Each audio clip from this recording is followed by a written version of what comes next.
오늘 말씀은 마태복음 2장 13절에서 23절까지 말씀입니다. 한 절씩 교독했으면 좋겠습니다. 조금 기니까요. 제가 먼저 시작하도록 하겠습니다. 그들이 떠난 후에 주의 사자가 요셉에게 현몽하여 이르되, 헤롯이 아기를 찾아 죽이려 하니 일어나 아기와 그의 어머니를 데리고 애굽으로 피하여 내가 내게 이르기까지 거기 있으라 하시니, 요셉이 일어나서 밤에 아기와 그의 어머니를 데리고 애굽으로 떠나가 헤롯이 죽기까지 거기 있었으니, 이는 주께서 선지자를 통하여 말씀하신 바 애굽으로부터 내 아들을 불렀다 함을 이루려 하심이라.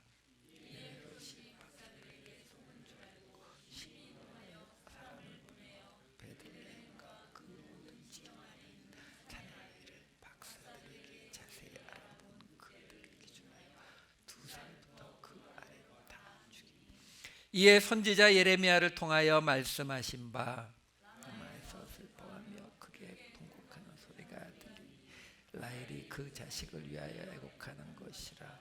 그가 자식이 없으므로 위로받기를 거절하였도다 함이 이루어졌느니라. 헤롯이 죽은 후에 주의 사자가 애굽에서 요셉에게 현몽하여 이르되,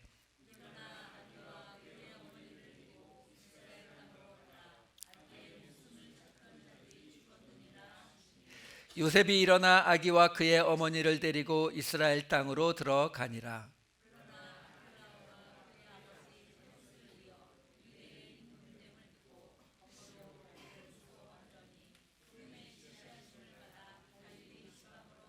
함께 읽겠습니다. 나사렛이란 동네에 가서 사니 이는 선지자로 하신 말씀에 나사렛 사람이라 칭하리라 하심을 이루려 함이로라. 아멘. 우리 지난주에는 이 마태복음의 첫 부분 예수님의 족보를 우리가 쭉 따라가면서 그 족보를 통해서 이 마태복음은 우리에게 예수님께서 이 땅에 왕으로 오신 분이라는 것을 우리가 함께 나누었습니다. 지난주에도 말씀드렸지만 이 마태복음은 유대인들에게 주신 말씀이에요. 유대인들에게 주셨기 때문에 특별히 구약을 알고 있다는 것을 전제로 하고서 그 구약의 인용이 굉장히 많습니다. 그래서 지난주에도 그 족보를 제가 창세기에 나오는 말씀들을 가지고 풀어간 것처럼 오늘 본문은 그냥 그 인용되는 구약의 말씀이 그대로 나와 있는 부분들이에요. 자, 한번 그 이야기들을 구약을 가지고 어떤 설명들이 나타나는지를 한번 따라가 보도록 하겠습니다. 자, 패턴이 똑같아요. 어떤 패턴이냐면 어떤 것이 이렇다, 그 말씀은 구약에 이렇게 나와 있다. 그러니까 이 복음을 이야기하고 그 복음에 대해서 구약의 말씀을 가지고 확인해 주는 요 패턴으로 계속 이어지거든요. 자, 그러면 지금 맨 처음 보시게 되면 예수님에 대해서 우리가 지난주 그 족보가 끝나고 나서 족보 바로 밑에 있는 1장 21절 말씀을 보면은 이런 말씀이 나와요. 아들을 낳으리니 이름을 예수라 하라. 이는 그가 자기 백성을 그들의 죄에서 구원할 자이심이라 하니라. 자, 여기서도 보면은 지난주에 이 부분 제가 잠깐 말씀드렸어요. 여기서 지금 이 마태가 이야기하고자 하는 포인트가 뭐예요? 자기 백성이에요. 자기 백성. 그러니까 예수님이 오시는데 아들을 낳았는데 그를 이름을 예수라고 하는데 그가 누구라고요? 자기 백성이 있으면 누구예요? 왕이란 뜻이죠. 그러니까 그 왕이라고 하는 사람을 어떻게 구약을 가지고 증명을 해주고 있느냐면은 1장 23절, 이게 이 이사야서에 나오는 말씀을 인용한 거예요. 보라, 처녀가 잉태하여 아들을 낳을 것이요 그의 이름은 임마누엘이라 하리라 하셨으니 이를 번역한즉 하나님이 우리와 함께 계시다 함이라. 자, 설명은 다 끝난 거예요. 그러니까 예수님이라고 하는 분이 오는데 그 분은 지금 이 이사야서에 나온 것처럼 자기 백성을 다스릴 분이란 말이에요. 근데 그분이 누구라고요? 임마누엘, 함께 하시는 하나님이다. 자, 그러면 무슨 얘기냐면 자기 백성을 죄에서 구원하실 분이고, 그리고 함께 하시는 하나님. 많이 들은 얘기죠? 자기 백성을 죄에서 구원 함께 하시는, 무슨 얘기예요? 출애굽 이야기죠. 출애굽이 뭐예요? 이집트 땅에서 자기 백성을 구원하시고, 그리고 그 시내산 앞에서 하나님과 함께 하시는 장막, 그 장막이 이스라엘 백성과 하나님의 함께 하시는 상징이거든요. 그러니까 자기 백성을 구원하는 것은 그것과 함께 하시는 하나님, 그러면 이건 출애굽 이야기로구나 하는 것이 쉽게 이해가 돼요. 자, 그렇기 때문에요, 지금 요 마태복음 1장 23절 말씀은 이사야서 7장 14절 말씀을 그대로 인용한 거예요. 거의 같습니다. 근데 그 이사야서 7장 14절 말씀, 주께서 친히 징조를 너희에게 주실 것이라, 보라 처녀가 잉태하여 아들을 낳을 것이요 그의 이름을 임마누엘이라 하리라. 요 말씀 아래에 따라가 보면은 18절에는 무슨 말이 나오냐면은, 그 날에는 여호와께서 애굽 하수에서 먼 곳에 파리와 아수르 땅에 벌을 부르시리니, 이런 이야기가 튀어나옵니다. 그러니까 지금 이게 무슨 이야기를 하고 있는 거냐면요, 지금 이 말씀이 어디에서 어떤 상황 속에서 인용이 되었는지를 보시라는 거예요. 무슨 말이냐면, 지금 예수님이 이 땅에 오시는 것을 얘기하고 있는 거예요. 그분이 자기 백성을 구원하시는, 출애굽처럼 구원하시고 출애굽의 그 성막처럼 이스라엘 백성과 함께 하시는 하나님으로 오신 분이다, 이렇게 설명을 하고 있는데, 거기에서 인용된 이 이사야서 7장 14절 이쪽의 이야기를 보면은, 이사야서는 예언서죠.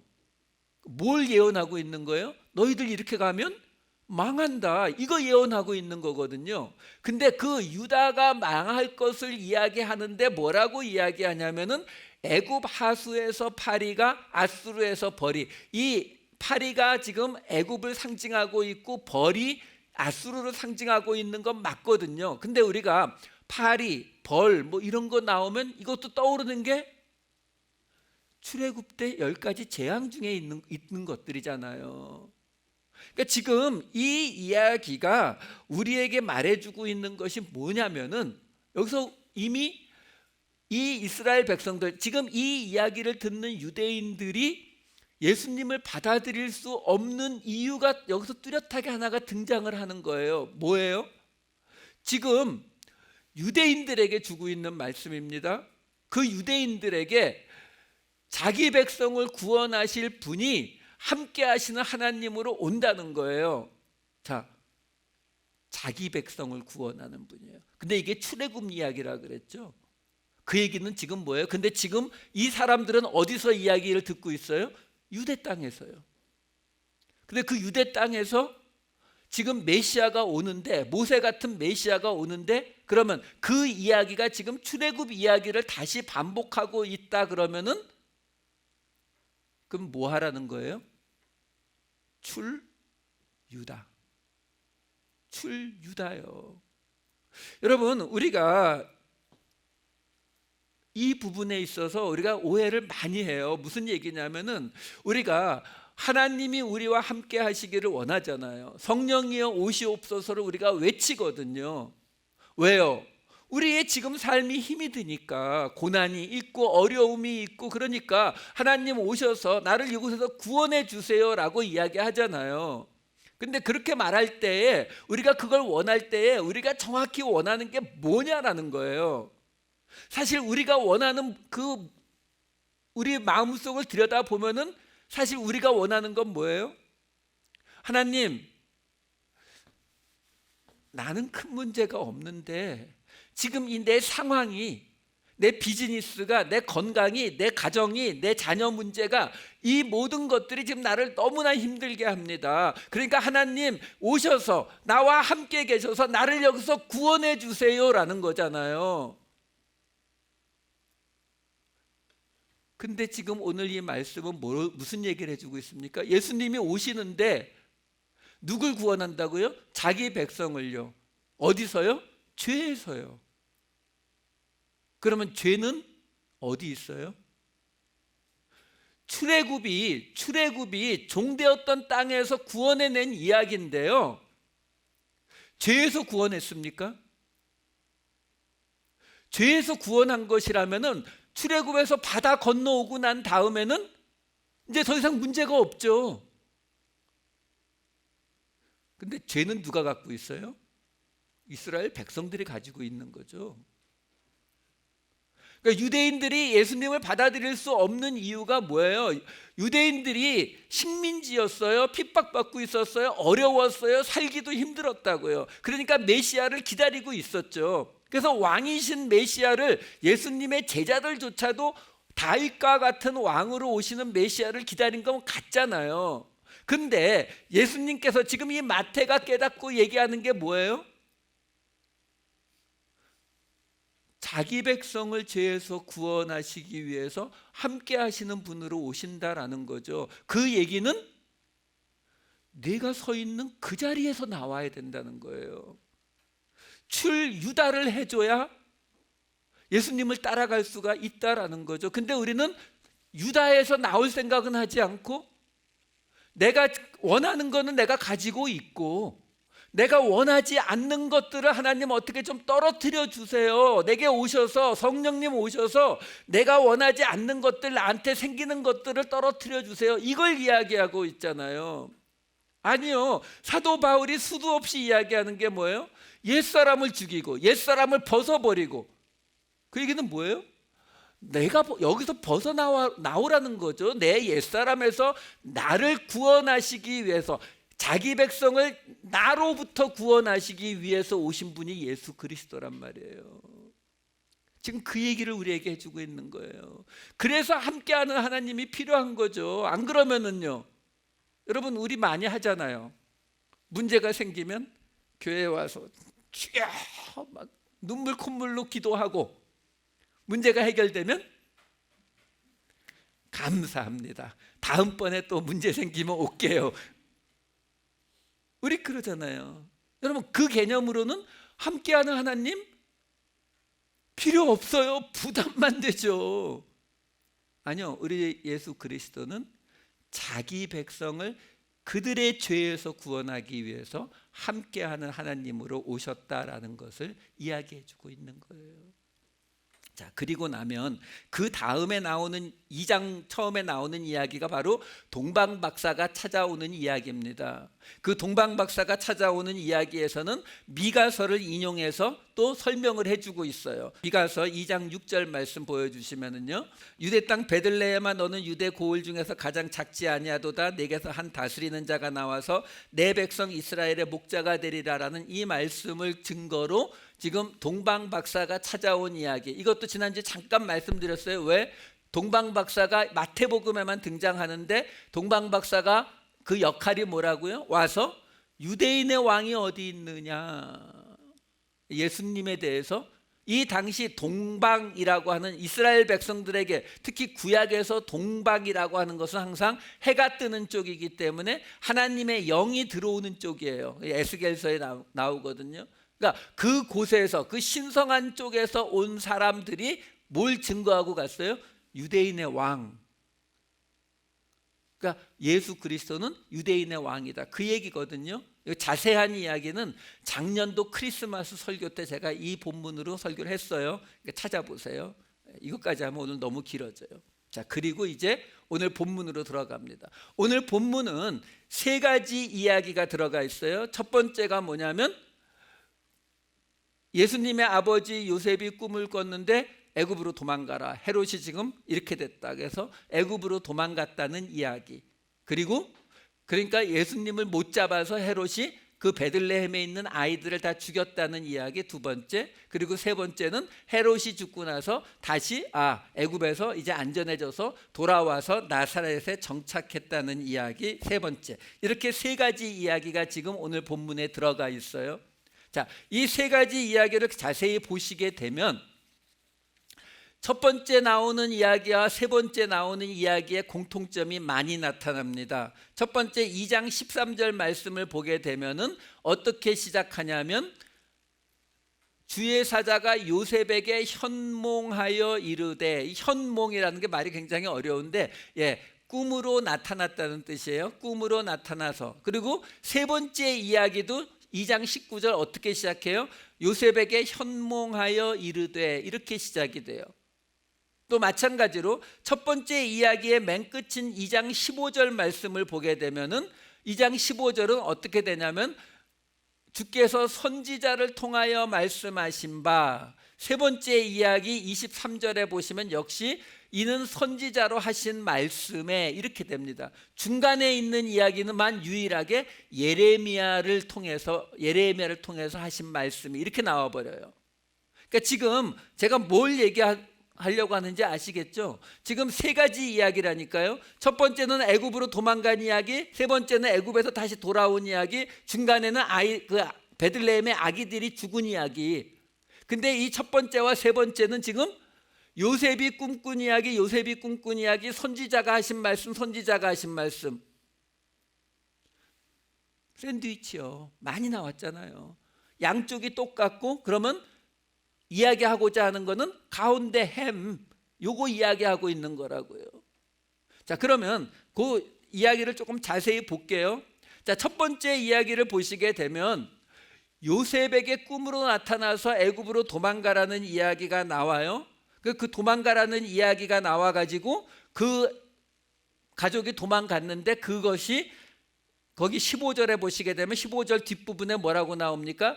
애굽으로부터 내 아들을 불렀다 함을 이루려 하심이라 라고 구약의 호세아서의 말씀, 이게 호세아 11장 1절에 나오는 말씀인데, 그걸 인용해서 지금 증명을 해주고 있는 거예요. 이거는 호세아서에서 지금 이 출애굽한 그 이야기를 하나님께서 내 아들을 애굽에서 불러냈다는 그 구절을 마태가 지금 이 이집트에 들어갔다가 이집트에서 하나님이 불러서 나오는 것으로 하나님의 아들이라고 하는 것을 보여주는 것으로 이 첫 번째 구절이 지금 이야기가 되는 거고요.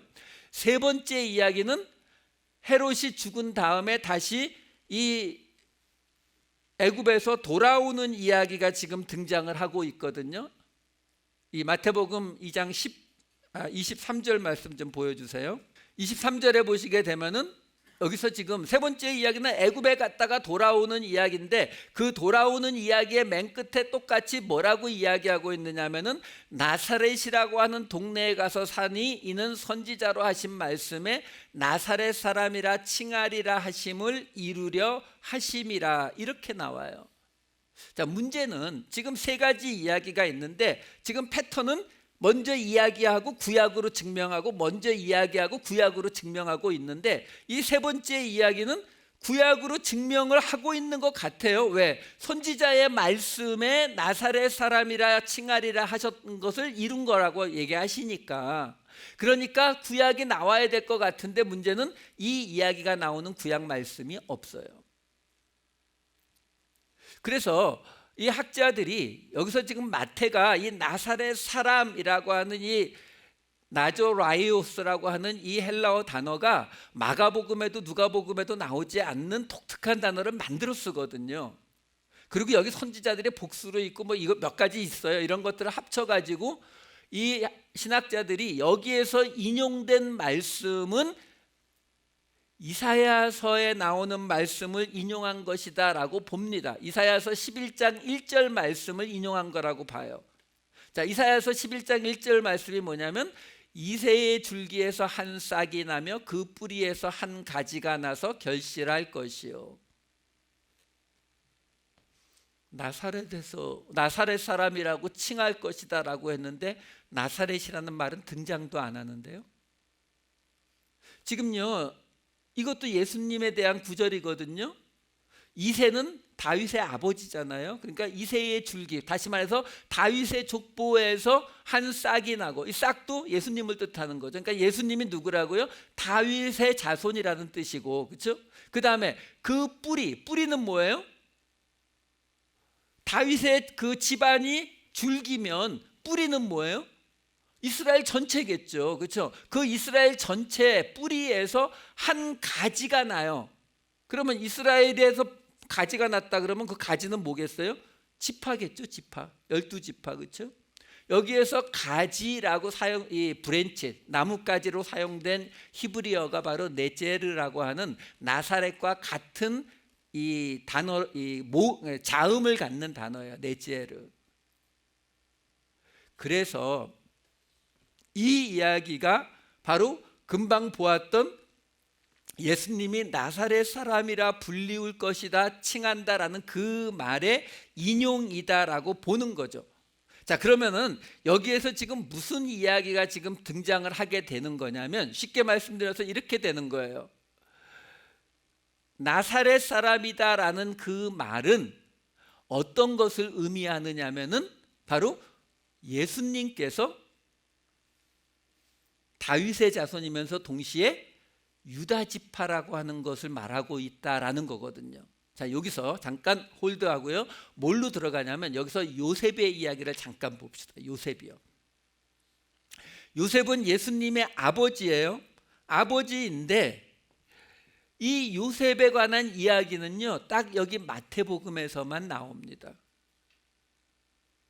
마가복음, 누가복음, 요한복음에는 요셉 이야기가 없어요. 누가복음에만 요셉의 이름이 두 군데 등장을 하는 걸로 끝이에요. 역할은 아무것도 없어요. 누가복음은 지금 예수님의 탄생에 관한 이야기를 할 때에 계속 누가 중심이냐면 마리아가 천사 가브리엘을 만나는 이야기예요. 그 마리아가 세례 요한의 어머니 엘리사벳을 만나는 이야기가 마리아가 중심이에요. 근데 마태복음은 마리아에 관한 이야기는 하나도 없고 요셉에 관한 이야기만 계속 등장을 합니다. 그 이야기는 우리가 쉽게 마태는 어떤 이유에선가 요셉을 가지고 예수님의 탄생을 설명하고 있고, 누가는 마리아를 가지고 예수님의 탄생을 설명하고 있구나, 쉽게 알 수 있거든요.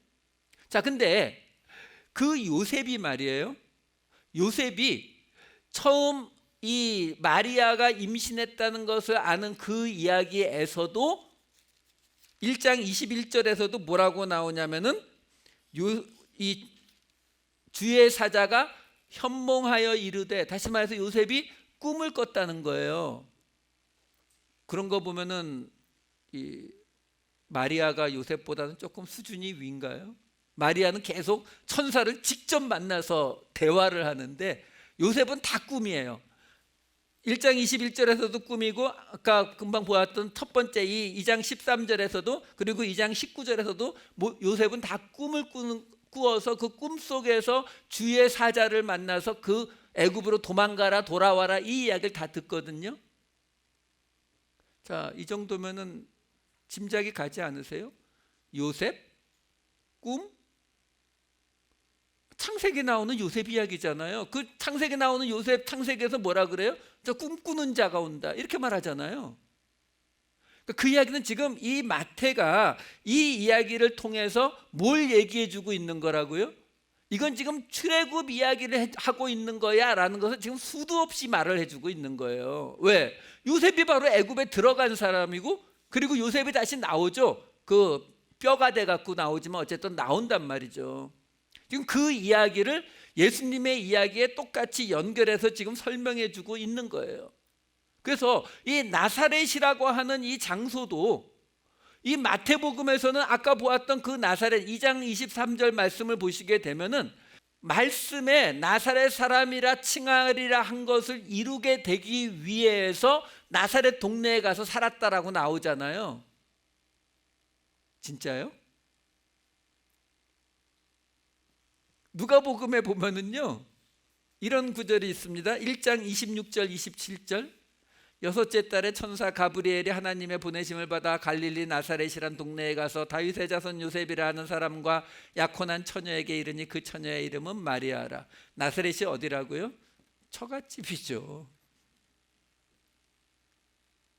애굽에서 돌아와서 처갓집 간 게 맞아요. 맞는데 그걸 지금 마태는 요셉의 측면에서 지금 하나님께서 인도하셔서 그것이 하나님이 구약에 말씀하신 바, 아까 이사야서 11장 1절에 나오는 그 구약에 말씀하신 바 이새의 줄기에서 한 싹이 나고 그리고 그 뿌리에서 가지가 돋아나는 그 이야기가 지금 나사렛이 되고 있는 것이다 라고 설명을 해주고 있는 거라고요. 그러면 그 나사렛이라고 하는 그 장소에 가게 되는 것, 아까 제가 그 유다 지파가 된다고 하는 그것이 뭐라고 설명하는 거예요? 지금 하나님께서 정해놓으신 일에 성취가 이루어진 것이다 라고 말하는 거죠. 구약에 나와 있는 일이 이루어진 것이다 라고 설명을 해주고 있다는 뜻이에요.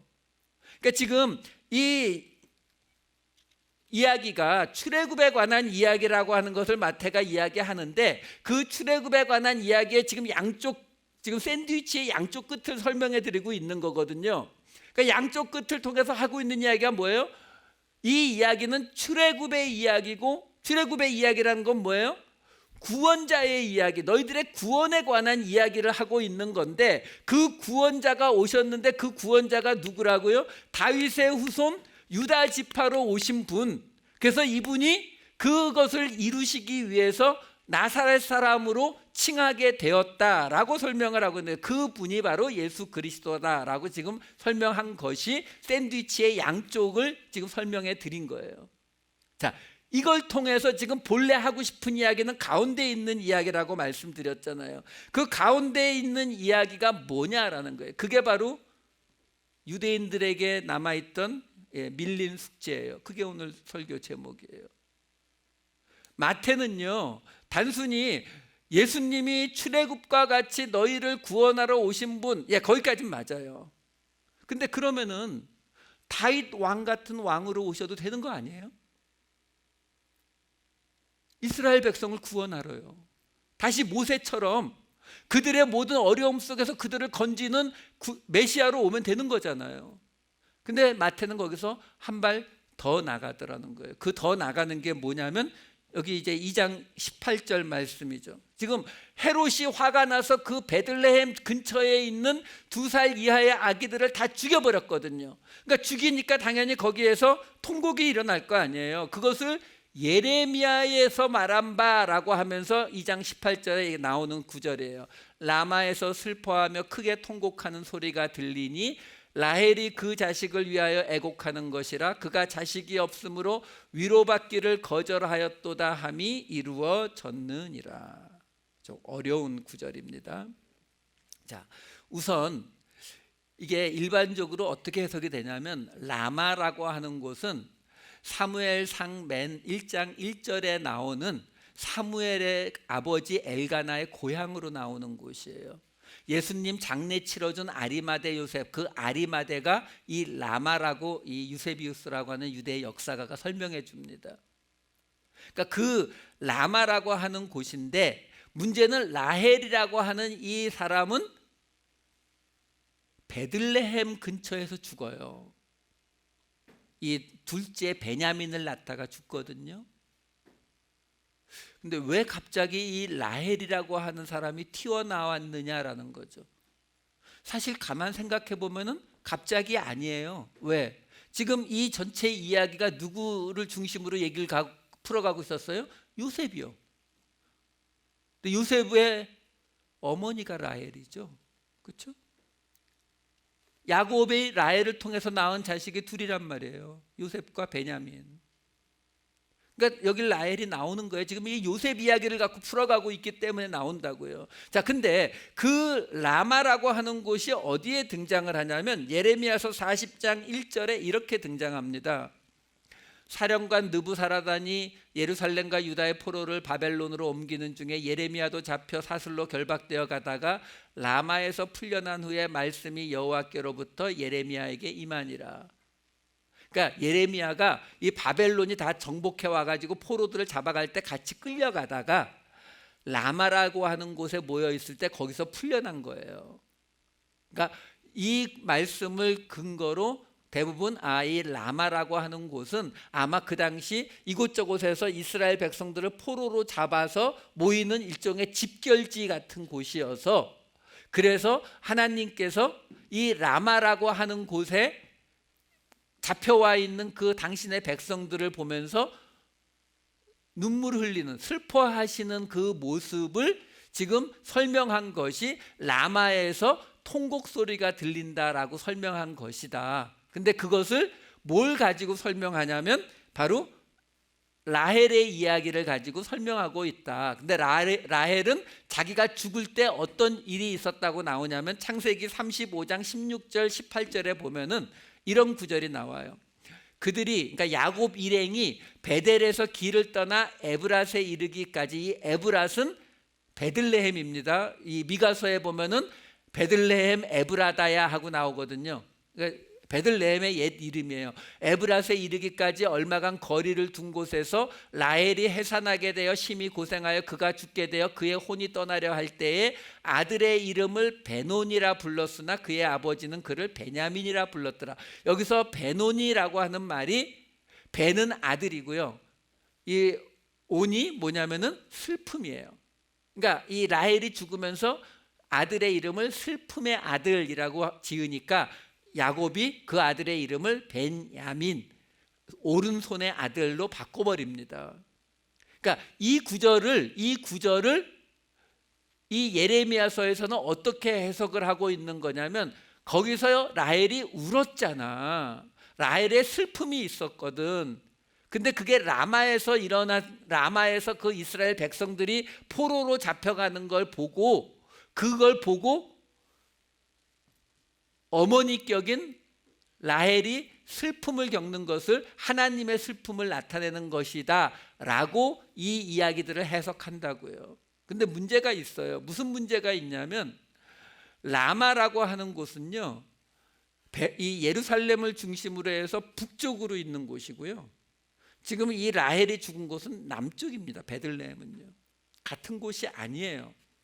그 얘기는 뭐냐면, 아까 읽어드린 예레미야 40장에 나오는 그 하나님의 슬픔을 나타내는 거는 맞아요. 그렇게 해석할 수 있다고요. 근데 적어도 마태는 그 용도로 이 구절을 인용하고 있는 것은 아니다라는 거예요. 그러면 마태는 이 구절을 어떻게 인용을 했느냐? 자, 이제 그 마태가 인용한 예레미야서 3장 31장 15절 말씀을 다시 한번 볼게요. 여호와께서 이와 같이 말씀하시니라. 라마에서 슬퍼하며 통곡하는 소리가 들리니 라헬이 그 자식 때문에 애곡하는 것이라. 그가 자식이 없어져서 위로받기를 거절하는도다. 자, 여기서 보세요. 라마에서 슬퍼하고 통곡하는 소리가 들리는 그거는 아까 그 해석대로 가시면 돼요. 그거는 이스라엘 백성들이 잡혀가는 것을 하나님이 슬퍼하는 거구나, 그렇죠? 근데 그걸 지금 뭘로 설명하냐면 라헬이 자식 때문에 애곡하는 것으로 설명을 한단 말이에요. 왜요? 왜? 아니, 하다못해 어머니의 역할이라고 친다면은 사실은 라헬보다는 레아가 맞죠. 왜? 이스라엘의 우리식으로 말하면 정식 조강지처는 레아가 해당되는 거거든요. 라헬은 물론 야곱이 더 사랑하긴 했지만 그 아브라함과 이삭과 그 사라와 리브가가 묻힌 그 무덤에 들어간 건 레아거든요. 그러니까 라헬이 여기 나오는 데에는 이유가 있거든요. 왜 라헬이 여기 나오는가? 그 밑에 구절을 몇 개 더 읽어보면 그 이유가 나와요. 예레미야서 30장 3절부터 볼게요. 여호와의 말씀이니라. 보라, 내가 내 백성 이스라엘과 유다의 포로를 돌아가게 할 날이 오리니 내가 그들을 그 조상들에게 준 땅으로 돌아오게 할 것이니 그들이 그 땅을 차지하리라. 여호와께서 말씀하시니라. 자, 지금 이 구절이 금방 우리가 봐야 되는 그 구절의 조금 앞에 있는 부분인데요, 여기 보면 지금 어떤 부분이 문제가 되는 거냐면 하나님께서 내 백성을 돌아오게 할 날이 있다는 거예요. 근데 그 내 백성을 두 가지로 얘기를 하시네요. 이스라엘과 유다. 지금요, 예레미야는 대략 언제 활동했냐면 BC 한 625년부터 그리고 이 유다가 멸망하는 BC 586년을 조금 더 넘어갈 때까지 활동을 했던 사람이에요. 무슨 말이냐면요, 예레미야가 활동을 시작할 때에는 이미 북이스라엘은 멸망당한 지 100년이 넘었을 때라고요. 그리고 그 북이스라엘은 아수르가 쳐들어와서, 아수르는 어떤 방식을 했냐면은 피를 섞어버렸어요. 막 이쪽 저쪽으로 흩어버리고 그리고 막 결혼시키고, 그래서 사실 정체성 자체가 다 사라져 버립니다. 그 북이스라엘은 멸망하고 난 다음에 더 이상 성경에 등장하지를 않아요. 왜? 아예 사라져 버렸으니까. 근데 지금 뭐라고 말씀하세요? 이스라엘과 유다의 포로를 돌아오게 한대요. 유다의 포로는 70년 후에 돌아오는 거 맞는데 이스라엘은 아직까지 안 돌아왔어요. 그럼 지금 이게 뭘 의미하는 거냐라는 거죠. 여기서 이스라엘은 어쩌면 전체 이스라엘 그리고 유다 뭐 이렇게 말하는 거일 수도 있어요. 조금만 더 읽어볼까요? 예레미야서 31장 4절에서 6절. 처녀 이스라엘아 내가 다시 너를 세우리니. 5절에 내가 다시 사마리아 산들에 포도나무를 심되. 6절에 에브라임 산 위에서. 에브라임은 북이스라엘이, 남유다는 유다 지파가 왕이었다면 북이스라엘은 요셉의 아들 에브라임 지파가 왕이었습니다. 조금 감이 오죠. 요셉의 이름이 튀어나왔잖아요. 지금 오늘 본문이 요셉 이야기를 가지고 예수님을 설명하고 있었는데 지금 거기에 인용된 예레미야서 31장의 말씀을 보니까 이게 지금 유다만 돌아오는 게 아니라 분명히 북이스라엘, 사마리아라는 이름으로 불리는 그 에브라임이 돌아올 것을 지금 하나님이 얘기하시잖아요. 그 정도로 끝나지 않아요. 31장 9절에는 이렇게까지 나옵니다. 그들이 울며 돌아오리니 하면서 맨 뒤에 뭐라고 나와요? 나는 이스라엘의 아버지요 에브라임은 나의 장자니라. 왜 에브라임이 갑자기 장자가 됩니까?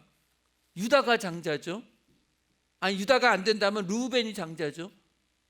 요셉의 아들인 에브라임이 장자가 될 수 없죠. 근데 지금 그렇게 얘기하고 있는 거예요. 그 얘기는 뭐예요? 지금 이 31장, 30장, 31장에 있는 모든 이야기는 지금 누구의 회복을 이야기하고 있다고요? 북이스라엘이요. 에브라임의 회복을 이야기하고 있는 이야기인 거예요.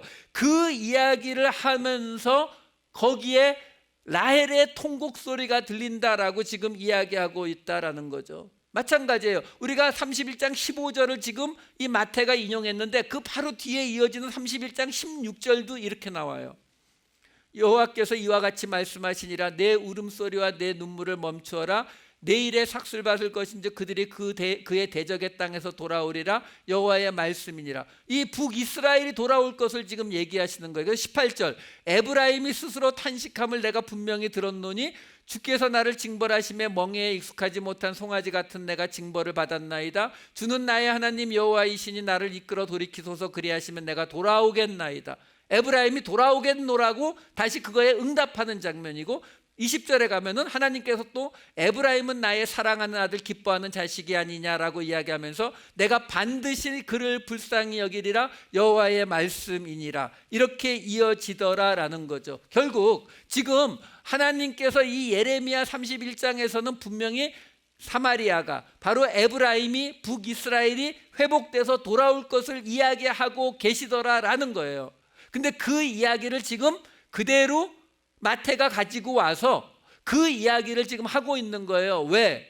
지금 그 베들레헴에 있는 아기들을 다 죽여버렸거든요. 헤롯이 화가 난다고 그 아기들을 죽여서 거기서 통곡하는 소리가 나니까 그 통곡하는 소리를 지금 마태는 뭐라고 이야기하고 있는 거냐면 베들레헴에서 통곡하는 소리가 나네. 자식이 죽어서 통곡하는 소리가 나네.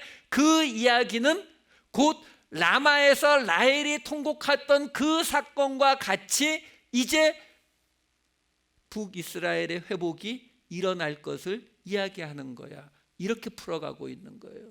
그래서 결국 예수님이 다윗의 자손 유다 지파로 오신 그 예수님이 지금 유대인들에게 설명하고 있는 거예요. 마태가 지금 오신 이 예수님은 다윗의 자손 유다 지파로 오셨지만 너희는 지금 너희들을 구원해 주기만 바라고 있지. 근데 너희들 해결 안 된 문제 남아있지 않아? 여러분 한번 생각해 보세요. 이스라엘 백성들에게 그들이 그냥 믿습니다 하고 있던 사람들이 아니잖아요. 구약 성경을 맨날 쳐다보고 있었던 사람들 아니에요. 근데 그 구약 성경에서 하나님이 약속하신 게 뭔데요? 야곱의 12 아들 다 구원하시겠다는 거 아닙니까? 아브라함의 자손이니까 구원하시겠다는 거잖아요. 그렇죠? 근데 그 아브라함의 자손이니까 구원하시겠다라고 했는데 지금 예수님 때에서 보면은 북이스라엘은 언제 망했다고요? 700년 전에요. 흩어져서 찾지도 못하고 아무것도 없어요. 근데 그들에게 이야기하는 거예요. 지금 구원자로 오신 예수님은 그래, 모세같이 너희를 너희 죄에서 구원하실 구원자가 맞아. 근데 너희가 700년 동안 이해하지 못하고 있었던 거 있었지. 아브라함의 후손인데 이제는 찾을 수도 없고 모을 수도 없게 흩어져 버린 그 아브라함의 자손 10지파는 어떻게 되느냐고? 그 사람들까지 구원하러 오신 분이야. 그래서 요한복음에 가면은 사마리아 수가성 여인을 만나서 예수님이 복음을 전하잖아요. 그래서 어떤 고백을 받아냅니까? 요한복음 4장 28절 29절에 보시게 되면은 그 여자가 맨 끝에 뭐라고 해요? 이는 그리스도가 아니냐 하니. 여러분, 유대인들 입장에서 무슨 사마리아 사람들에게 그리스도가 필요해요. 근데 예수님을 놓고 그리스도라고 하잖아요. 그러니까 그 동네 사람들이 뭐라고 합니까? 4장 41절 42절 그 여자에게 말하되 이제 우리가 믿는 것은 내 말로 인한 것이 아니라 우리가 친히 듣고 그가 참으로 세상을 구원하실 구주이신 줄 알았다. 이 고백이 나오는 거예요. 왜? 예수님은 그 700년 전에 이미 다 흩어져 버린 그 북이스라엘까지도 구원하실 분으로 이 땅에 오셨다. 그 10지파까지도 회복시키시겠다. 여러분, 이게요, 이 당시 사람들한테는 진짜 믿기 어려웠을 거예요. 근데 우린 도리어 쉬워요. 왜요? BC 586년에 멸망당한 이스라엘이 1948년에 저기 중동 지방에 나라 세우잖아요. 2500년 만에요. 우리는 그걸 봤잖아요. 그럼 700년 동안 흩어져 있는 북이스라엘을 회복시키시러 오신 예수님이다라는 것이 우리는 쉽게 믿어질 수 있다라는 거죠. 여러분, 그래서 나오는 것이 우리 예수를 믿는 사람에게는 끝이라는 게 없는 거예요. 여러분, 예수를 믿는 사람에게는 온전한 실패라고 하는 건 존재하지 않습니다. 왜? 아니, 그래서 나오는 이야기가 뭐예요? 에스겔의 마른 뼈 이야기잖아요. 우리는 죽으면 끝이고 비즈니스 망하면 끝이고 건강 잃어버리면 끝이고 이렇게 되면 난 끝이야 이렇게 생각하지만 하나님은 우리에게 말씀하시잖아요. 죽어서 그 뼈도 바짝 마른 뼈가 돼서도 하나님이 살려내신다라고 말씀하시는 거거든요.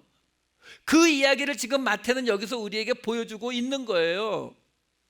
이제 오시는 이분은 구세주시다. 너희들이 기다리던 메시아다. 근데 단순히 너희들만 구원하는 것이 아니라 이제 하나님이 약속하셨던 그 다 흩어져 버린 700년 전에 말라버린 그 뼈들까지도 일으키실 분이다. 그런 구세주이심을 믿어라. 그게 지금 마태가 설명하고 있는 이 땅에 오신 예수 그리스도의 모습입니다. 예수를 믿는다고 하는 것은 이걸 믿을 수 있어야 돼요. 이 땅에서 내가 생각하는 범위 내에서 회복될 것이고 구원받을 것이고가 아니에요. 설사 나는 마른 뼈로 버려질지라도 그 마른 뼈를 살리시는 하나님을 믿을 때에 우리는 우리 마음속에 오랫동안 쌓여있던 이 밀린 숙제를 해결해낼 수 있을 것입니다. 그 길로 함께 가시는 저와 여러분 되시기를 우리 주 예수 그리스도의 이름으로 축원드립니다.